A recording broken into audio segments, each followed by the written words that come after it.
Intervenant suivant, on accueille Brigitte, bonjour, de l'Atelier de la Bricole. Est-ce que vous pouvez nous présenter votre activité Alors, l'atelier de la bricole, je vais lire ce que j'ai préparé, même si je le connais par cœur.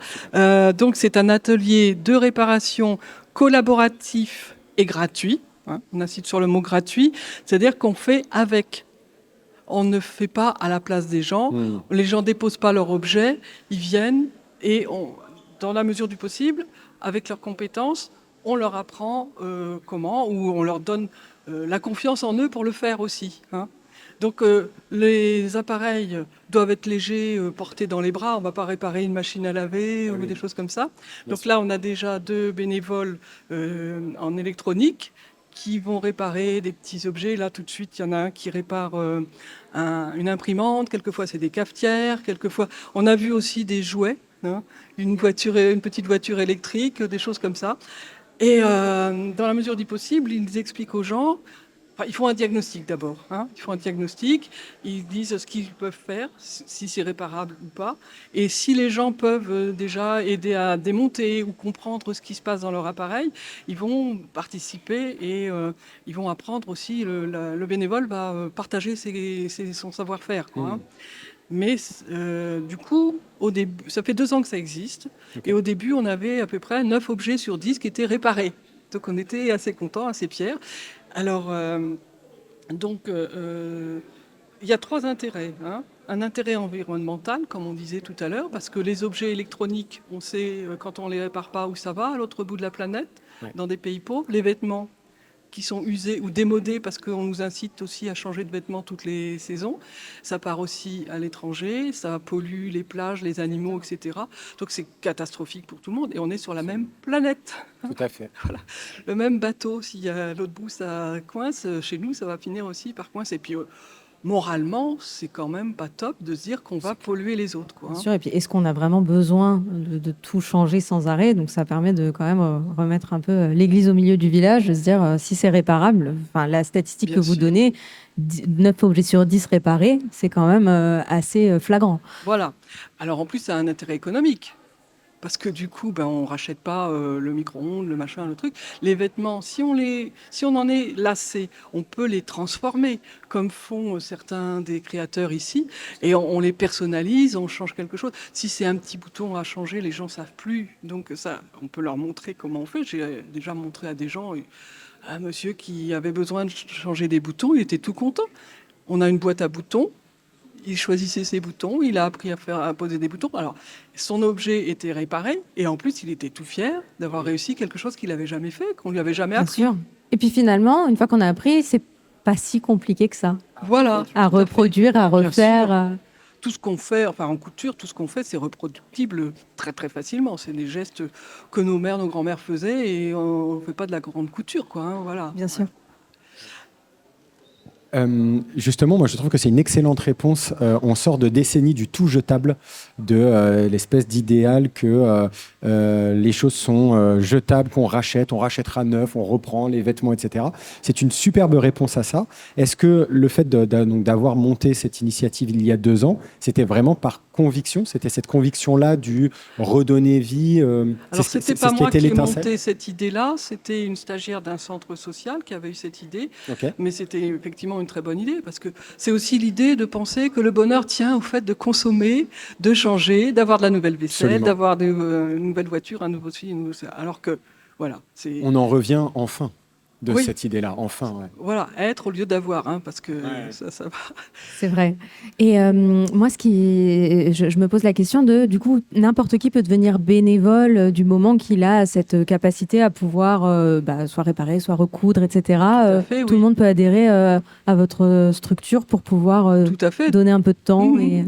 On a aussi quelqu'un qui a des capacités pour réparer des bijoux. On n'a pas eu beaucoup de réparation de bijoux, des petits bijoux fantaisie, mais c'est tout à fait possible aussi, parce qu'il suffit d'une pince, de l'imagination aussi quelquefois, Et du coup, le troisième volet, c'est l'intérêt humain.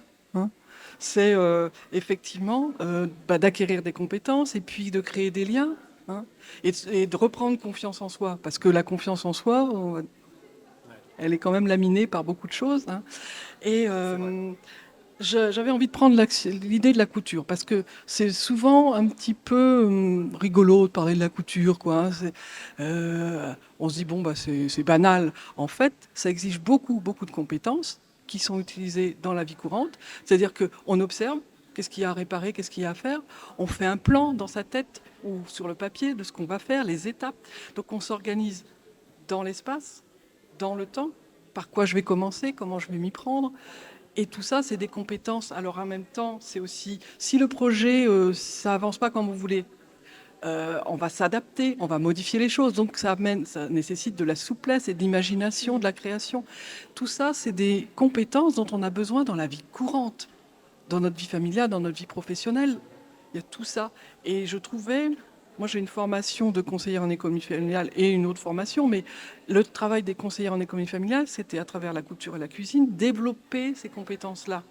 Ça a été un petit peu oublié, mais je suis contente de le répéter pour montrer que c'est pas banal, que ça a un rôle éducatif pour transformer les gens aussi, quoi. Voilà. Une dernière vertu que j'aimerais ajouter, c'est celle de la patience. Ça, d'accepter que les choses prennent du temps. Oui. Et c'est important. On est, je trouve, vachement, bon, j'enfonce une porte ouverte, mais dans une culture de l'immédiat et de savoir réexpliquer, mais par du concret, c'est plus que de la pédagogie. Là, c'est du vécu, c'est de l'expérience, d'expliquer que les choses prennent du temps par moment et que c'est nécessaire et que c'est important. Voilà, puis c'est un petit peu différent des tutos qu'on trouve, parce que là, c'est une relation duel, et en même temps, c'est un objet précis, avec une personne précise, et qui va dire ce qu'elle a envie, ou comment elle voit les choses, et voilà. C'est un rapport égal à égal aussi, quoi. Tu voulais acheter quelque chose ? Du coup, non, ton intervention m'a fait oublier ma question, mais c'est pas grave. En tout cas, la démarche est géniale. Ce que vous nous disiez juste avant qu'on commence, c'est le principe des Repair Café. Et c'est vrai que ça pousse un petit peu. Ça fait une bonne décennie maintenant qu'on commence à en voir. Et c'est quand tu dis que reprendre le temps de faire les choses et de pas être dans le simple je prends, j'ai plus besoin, je jette, ça marche plus, je jette, se poser la question, ce que vous disiez aussi, c'est même bon pour le fonctionnement même de notre cerveau, finalement. Bien sûr, oui. Et ça évitera certainement, si on se repose ces questions et on refait toutes ces choses-là, ça évitera de mal vieillir dans le sens où on aura continué à utiliser même de la motricité fine, puisque quand on coud, on a quand même besoin d'être très précis dans les gestes, malgré tout. Bien sûr. Donc, ça a tout cet aspect-là de faire par soi-même et d'apprendre à faire qui est essentiel pour nous, êtres humains, en fait. Et on l'oublie souvent. Et puis de ne pas rester devant un mur, un obstacle. On a quelque chose, un appareil qui ne marche pas, un vêtement qui est fichu, enfin en apparence. On reste devant l'obstacle alors qu'on peut créer et on peut faire un atout de ce qui se passe. Parce que du coup, quand je répare quelque chose, j'apprends quelque chose. Je fais appel à mon imagination aussi. Et j'y gagne quelque chose. Voilà. Hein. Exactement. Ça n'a pas de valeur, ça, en vrai. Ouais. Voilà.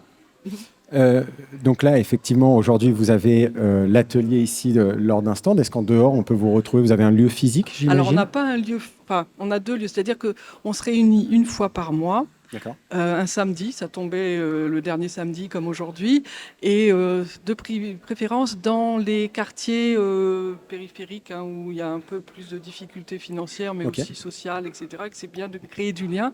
Donc un mois, ça va être dans le quartier des Fontaines, à côté de la chapelle Notre-Dame des Fontaines, que les gens connaissent en principe, et puis une autre fois au centre social de Keruel. Okay. Donc voilà, c'est une fois par mois. Mais c'est fou au fil des interventions aujourd'hui. Alors évidemment, on le savait, mais on s'en rend compte d'autant plus. Le social et l'écologique sont extrêmement liés, quoi. Il y a une relation intime entre les deux. Et l'humain, quoi. Hein. Qu'est-ce qu'on développe quand on est un humain ? Est-ce que c'est en achetant plein de choses qu'on va développer notre personne ? C'est vrai. Vous avez quel volume ou combien de personnes, en tout cas, participent à ces ateliers ? Il y avait une animatrice qui est partie, mais elle faisait ça. Alors au début, on a eu 50 personnes qui venaient avec des réparations. Dans un tout petit local, on était contents. Ça change parce que ça fait 2 ans que ça existe. Mais justement, une activité comme celle d'aujourd'hui ou d'autres activités vont nous permettre de relancer les choses vers d'autres personnes qui ne nous connaissent pas. Hein ? Très bien. Du coup, on voit bien la demande qu'il peut y avoir finalement à partir du moment où les gens savent que ça existe, ils sont quand même intéressés par ces questions-là, donc c'est super pour l'avenir déjà. Et c'est une très belle initiative en tout cas à laquelle vous participez. Merci d'être venu nous en parler. Merci beaucoup. Voilà, merci à vous.